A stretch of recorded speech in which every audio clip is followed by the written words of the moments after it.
What's up guys, and welcome to the 4th episode of our RTG career mode with Swansea on the back of our win at Carrow Road against Norwich, just outside the playoffs on goal difference to Cardiff City. You know, that's got a sting for the Swans fans. But today, we're going to get through to the January transfer window, play the rest of the games in November, and also wrap up December as well. So we'll look to spend that money in the January window with the transfer targets you guys have given me. I do think there could be some transfer drama as well, because to kick today's episode off here, Jerry Yates, our number 9, has come to me and said, "Boss, I really think that if I don't start getting a regular game, I'm going to need to consider my future here."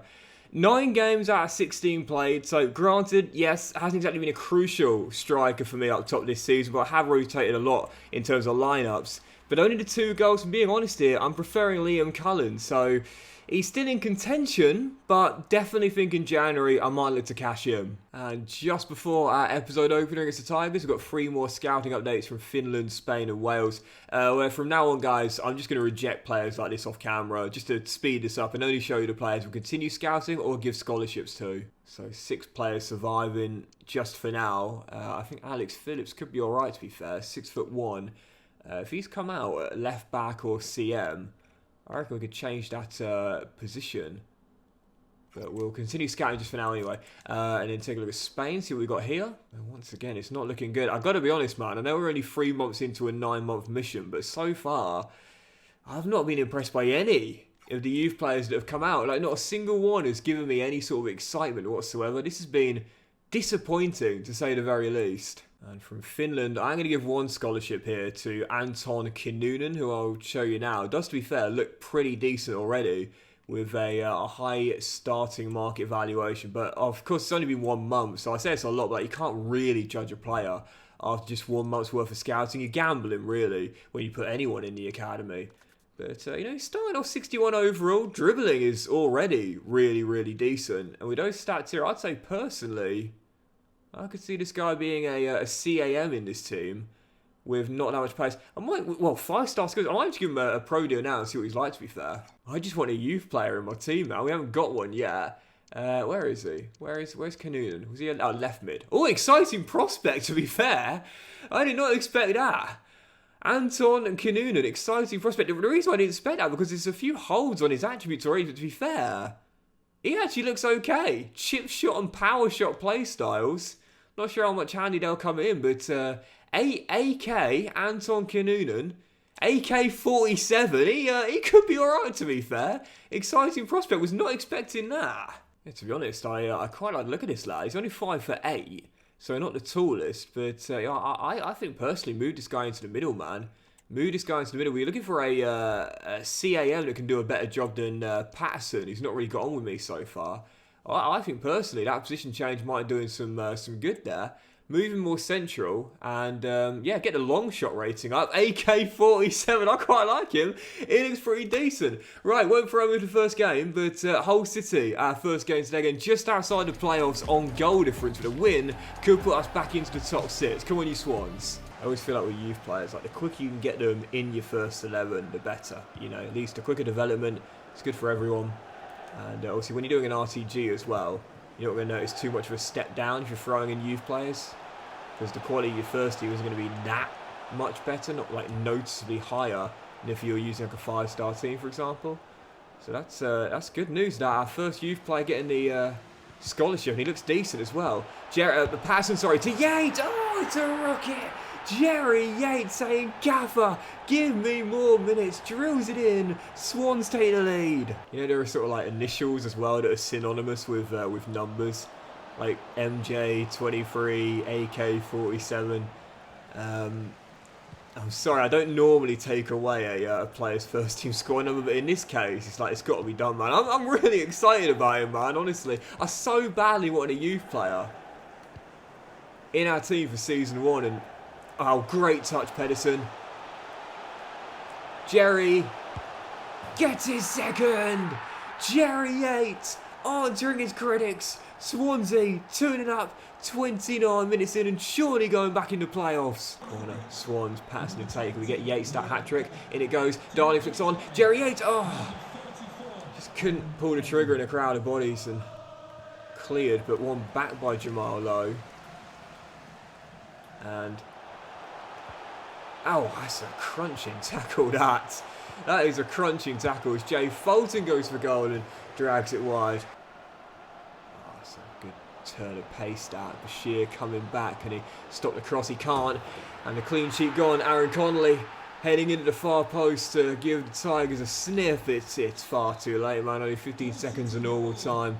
Oh, so we're going to get another clean sheet for Carl. It will be 3 points for Swansea. Back-to-back wins for the first time in a while. And surely a place back in the playoffs. The only question is, how bad was that injury for Jamal Lowe? So we'll look as we go back to the main menu. Fingers crossed it was just a bruise for our number 10 and our top scorer this year. Nope, sprained knee. So again, could have been worse. Could have been worse. He'll miss most of the December fixtures, but could have been a lot worse. So I'm not too concerned about that. Right, next up, Schumacher's Stoke on Wednesday night. I've got to make a lot of changes for this game due to fitness reasons. So AK-47 is going to get his debut in CAM. Let's see how he gets on. Let's see what he... well, straight away he's made a good tackle. But Ben Wilmot picks it up. Let's see what we can do. Obviously, still lowly rated, but like I said, you know, if you throw in a player from your youth team into the first 11 in an RTG, he's made 2 tackles already. Fair play to the guy. You're not going to notice as much of a noticeable difference in a downgrade, if you will. There's Ginnelly!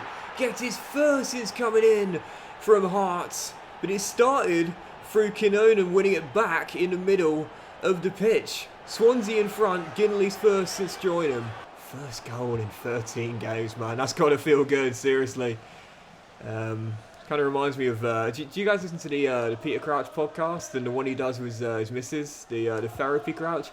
They talk about the story on that one of how Peter Crouch, when he first joined Liverpool, he went on a 17-game goal drought, did not score in his first 17 games, and then I think he scored a hat-trick. It's Kinonan! Oh, it's a dream debut for Anton Kinonan! Welcome to South Wales!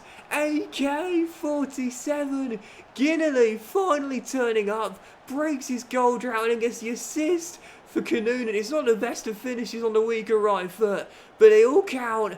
The 17-year-old off the mark, and AK-47 fires us into a 2-goal lead. So going back to what I was talking about, basically on that podcast, I talk about how when Peter Crouch finally ended his goal drought and scored his first goals for Liverpool, I think it was that very night, he went out in Liverpool and then he met Abby Clancy, who became his wife and mother of his, I think it's 4 kids he's got now. How about that for a great way to end your tough start, man? You're going through such a dry spell, literally and figuratively, I suppose, as Carl makes another good save. You score your first goals for your new club, and then you meet what's going to be your future wife. You know, it's an incredible day, right? Maybe the same for Ginnelly tonight. Going to go out in Swansea, night out on the town, because this is certainly going to be a win. And he'll meet his future missus. And for AK-47, whilst I know he'd love to get bought a bottle of champagne for scoring his first goal on his debut, he's not old enough yet at 17. This has been brilliant though, man. Going to be on course for 3 straight wins here, and to do it with a guy breaking his goal drought and AK-47 scoring on his debut, lovely stuff. There's that. It's an awkward one, and Ginnelly's won it back. He's been everywhere today. Ginnelly! Elliot Leicester, what a save! This is going to be a heck of a win for Swansea, because I can't see Stoke getting back into this, but some bad news there, because Bashir's gone down. That looks tough. I reckon that's going to be a broken toe, you know. The classic Cox broken toe for Bashir, I think. Now, he'll get back to his feet. I'm going to sub him off as well, but that to me looks like a 3-month injury, that. And there we go. That'll do it. An almost perfect night under the lights in South Wales. 2-0. Ginnelly ending his long goal drought. Kinonan with a goal on his debut as well. You love to see that. Swans, 3 wins on the trot and back in the playoffs. But before we play our following game, do you want to see how bad that injury was for Bashir? I do predict it will be a 3-month one. And it is indeed a broken toe. Gutting, man. Bashir's had an amazing starter on loan from Chelsea.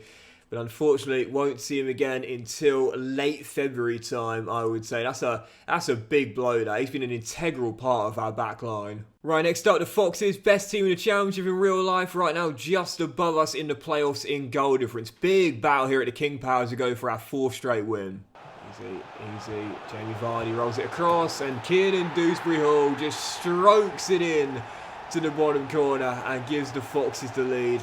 3 games in 6 days, tough on any team, especially one with not many players with high stamina like ours. And away at the King Power, I don't know many championship teams that will be dissatisfied with a point this season, let's be honest.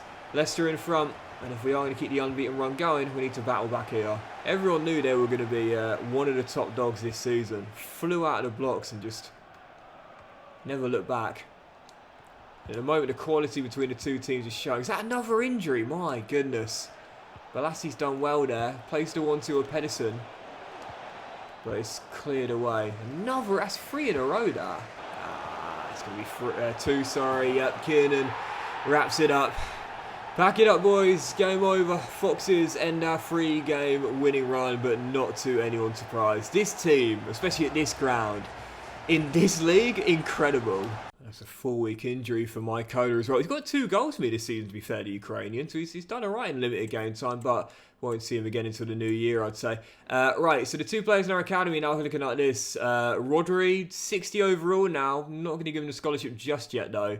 But for Altai, I got so excited at that height. But yeah, he's going to need to do a lot of growing. Not literally, but in terms of overall, if he's got any chance of making it, and potential, still quite low as well. I don't think he's going to make the cut. Right, next up, QPR at home should be a banker. We are struggling down the bottom of the table. We're just about still in the playoffs, but really need to go on a long unbeaten run if we are to keep the cherries in back of bay. Let's start here. Come with you, Swans. Okay, tackle, mate. Win him. Anton. Yannick. Balassi! Yannick Balassi! The vet! Playing for his future. 5 Swansea in front. Deadlock broken. Corner. QPR. 3.5 minutes to go. Can we hold on? Oh no! Chris Willock. Heads home. Ours level it. You see them target the littlest man on the pitch there, Joe Allen. Couldn't jump high enough, bless him. And, oh, mate, if we lose this now... Oh, no, surely not. Oh, Carl Rushworth has just bailed me out there completely. No wonder the players are going to celebrate with him. Because it's still going to be a slip-up. But it could have been 0 points instead of just a 1-0 get there. They're targeting Allen again. Bless him, man. He's too little. He's too small. QPR looking to win this late. Willock. Ilias Chair. Shot blocked. And Dykes plays it back and that'll do it. Disappointing slip-up, man, but could have been a lot worse there. Let's keep it rolling, moving straight on. Next up, Sheffield Wednesday away at Hillsborough, aiming to get back to winning ways here after none in our last 2. Come on, you Swans. Talks a lot about, you know, grounds we'd love to see added to future versions of FC. I'd love to see Hillsborough get added, you know. Famous old ground with a lot of history, tragic history, of course, as well. That and Valley Parade at Bradford as well. Another ground with a bit of... you know, sad history with the Valley Parade fire. A long time ago, of course, but, you know, those 2 grounds still, I'd love to see them added into the game. You know, big clubs, Wednesday and Bradford City as well. It'd be great to have their real stadiums in the game. We'll make the clubs fantastic for RTGs, you know. But, 2 iconic British grounds. Yates, lovely ball through to Yannick Balassi down the right-hand side. Scored the winner in the last one against QPR. This time, pegs it into the middle. Ginley's got... Grimes and Fulton on the edge. Jay's going to have a dig. Oh! And that's tipped over. I'm not sure if that was dropping in, but it was close. Still 0-0, 45 minutes in. Can we strike from this corner right before the break? Oh, he's missed everyone. And no one got on the end of it. Come on, man. No wins in 3. That's not going to cut it. That's not playoff form. Should be gone back by Harry, and it is. And Ginley. Patterson trying to play in behind Liam Palmer. We've done just that. Pedersen pegs it back to Cooper. Swansea leave it late, but this time I think we'll come out with a win. Ollie Cooper off the bench, first of the season. Swan strike late at Hillsborough. Cooper holds it up, dinks it over the top. Time and list is onside because he's behind the ball. Rolls it across, Patterson and Ginley. Oh, what a finish! Ginley gets his 2nd of the season. What a finish! Clips the underside of the bar, and Swans have won it and finally get back to winning ways. And I think for Patterson as well, got another assist in that game too. Just before we played the Coventry game, he's turned it around a little bit after a tough start to the season. He's been one of the better creators now. I think, in fact, has he got more assists than anyone else? I think he has, you know, 6 assists. Yeah, that makes him my top assist maker now. Still hasn't scored, but that's averaging just over 1 in 3. Yeah, I said initially I wasn't really getting on with him, but I think now I definitely don't want to lose him on a free transfer, that's for sure. I think he's put himself one more year. I would quite like it if he'd agreed to a pay cut, but I don't think he would. So with that being the case, maybe if we say, 14 grand a week, so £1.5 a week or less, but it's still an incredibly good salary, isn't it? And no, he says he will take a pay cut, but he wants to make the 15 grand mark. So I'll say, okay, fair enough, 15 grand a week, 88 grand sign-on bonus, extra one-year deal. Slight pay cut of 2 grand a month, but is that right? Yeah, 2 grand a month, but I think he's earned himself one more year. He's really turned it around after a shaky start. And you might have seen as well, Noonan has just had his position change complete, and he's grown a rating to 62 overall as well. Yeah, I definitely see this guy being the successor of Patterson. No doubt about it. Right now, Jamie's the mentor, but Anton is definitely the successor. No doubt about that. Also, guys, what do you think about his appearance, by the way? I've got him right now. I'm going to keep him on balance for now. I've got him with those 2 blue sweatbands. I love the blue Preds. They're sick. But what do you guys think about his appearance? Should we customise it further?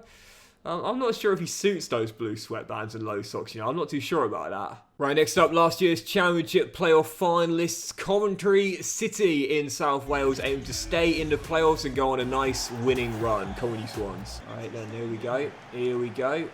Coventry City. And a win here will make it back-to-back and no losses in 3 as well. This is the time now, approaching Christmas. We'll have a good little run in the build-up to the holiday period. And a big win here will do us the world of good to keep us in the playoffs and keep us unbeaten as well. Still missing Jamal, still missing Bashir, but I feel confident. There's the Sky Blues in a bit of trouble here.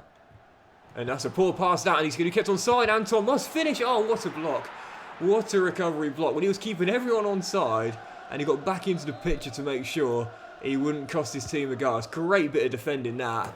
But from the corner, Liam Cullen heads home at the opener. Academy grad with the first. Where you going, mate? Where you going? Yeah, William, Fulton, and Balassi's got Harrison out wide. Anton, away you go. Now, if I play this right, not really, but oh, it's worked out. Cullen, to rocket. Liam Cullen gets his second. Just smacked it with brute force. Didn't play that counter right at all. But hey, if it ends up in the back of the net, I guess I did. That's ours. And Anton pokes it through, finds Balassi. And whilst he's been tackled, Jake Bidwell's got to be careful here, of the rifle lurking and winning it back and keeping it in play. Great work from Noonan. Harrison Ashby. Yannick Balassi. Oh, should have been game over right before the break. Way! Oh, the Swans fans riding them up here before the break. Our third goal is coming. Coventry having a torrid time out there. There's Noonan. Oh! Easy.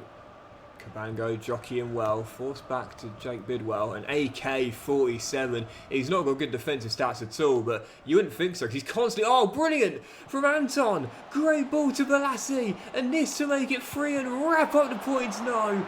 Either side keeps, that's surely 3. Noonan!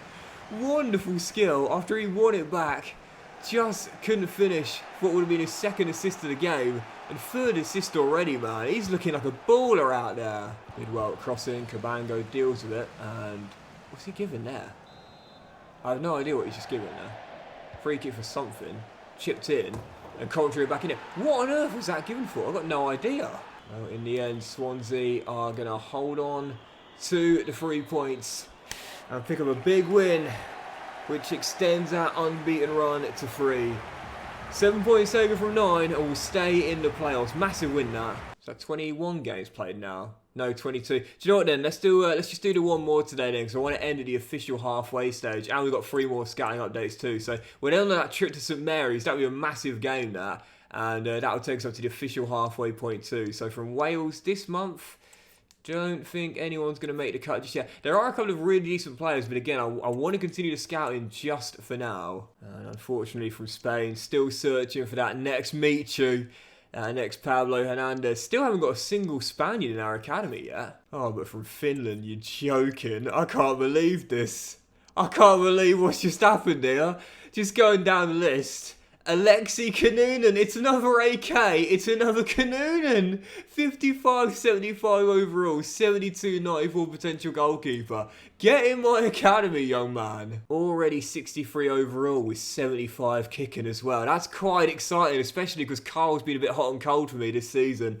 But for now, I think I'll keep him in the youth squad. We'll end on this then, because this is the official halfway stage once we played this. Southampton away at St Mary's right now in third. 3 points ahead of us. We can cut the gap on them to goal difference with a win and possibly go a point behind the Lions in that second and automatic promotion spot. Final game today, Saints away, looking for our 4th straight game without a loss and our 3rd win in a row in a big one to close out the first half of the season. Come on, you Swans. I love football brothers, don't get me wrong. It's fun when you get them in career mode, but every now and then I'm like, come on, EA. I think you need to add some new names to the database, right? Because like, in certain nations you scout where you'll notice this, like every 4th player, every 4th youth player has the same surname. It's like, right, you know, like what, you know, their mum and dad must have been at it like 2 or 3 times a night. I'm lucky to do that a year. As Jamal Lowe smacks in the opener and says, Doxy boy, you might be going through a dry spell, but I'm not. Back from injury, always believing. Jamal Lowe, Swans take the lead on the South Coast. 9 goals in 12 for Jamal Lowe, and you know, it's so frustrating he's not going to get any better than 70 rated, because I understand he's 29, he's no spring chicken, but come on, I've talked about this before, when a player's in such amazing form like this isn't just good form, this is amazing form. They should be due an upgrade, man. No doubt about that. Swans in front. And this will be a massive win to close out the first half of the season and the episode off as well. But Ross Stewart almost found a leveller. Great save, Carl. This will be a massive, absolutely massive win to close out today's episode. Reaching the first half of the season. In the playoffs at Christmas. No losses in 4. This will be huge. Can we hold on? Jamal Lowe. Cullen! Yes, we will! Liam Cullen bags the 2nd, and the Swans are going to win on the South Coast. This will be a huge, huge victory to close out today's episode with. Come on! I'll go as far as saying this is possibly our win of the season, going away to St Mary's against a team above us in the table and making it no defeats in 4, 3 wins in a row, keeping a clean sheet and scoring 2 decent goals as well. That is a brilliant win away on the South Coast. Great way to enter Christmas in the playoffs. And so we'll end with a look at the player stats, the Premier League, Champions League, and of course the Championship table as well, where right now Healy at Watford is leading the way in the race to the Golden Boot, tie with Jaden Anthony. We do have Jamal Lowe in the top 10, of course. Injuries the reason why he's not higher. Liam Cullen right behind by a goal as well. 2 main scorers this year. Jamie Patterson is joint for assists this year. There was 7 and 16, turned it around after a really tough start to the season, so you love to see that. And as for the Golden Glove race, well, Carl is still in it, but he's a clean sheet behind Melier at Leeds United, currently leading the way with 9 on the board. As for the Premier League, 1 game before the halfway stage. The champions are 7 clear of Liverpool, with Spurs and Arsenal making the top 4. Nuno's got Forest playing in this save in 5th, with Unai Emery's side in 6th and Eddie Howe's in 7th. Manchester United, Chelsea and West Ham make up the top 10, with the bottom 3 right now being Crystal Palace, Brentford and Sheffield United. We were obviously knocked out early in the Carabao Cup, but as you can see, the semi-finals see Manchester United go against Sheffield United and Liverpool take on Gary O'Neill's Wolves. And as for the FA Cup in the 3rd round, we've been drawn away against Sunderland at the Stadium of Light in an all-challenger affair. As for the Champions League, for those curious, well, this is how the groups ended up this year. Manchester United avoided their embarrassment and made it through in the save. Arsenal and PSV through in Group B, with Real Madrid and Napoli in Group C. Inter and Benfica in Group D, Atletico and Lazio in Group E. Group F saw Newcastle finish bottom, with Milan and PSG qualifying. Group G, Man City, perfect 6 from 6, the champions looking to retain it, and Porto and Barca made it through Group H, as this is the ties for the round of 16. And we shall end on this championship table at the official halfway stage. Right now, Leeds out in front and looking like the clear front runners to win this championship title. 11 clear of Millwall, who are in 2nd. You'd have to see the Lions in an automatic promotion place if only this was real life.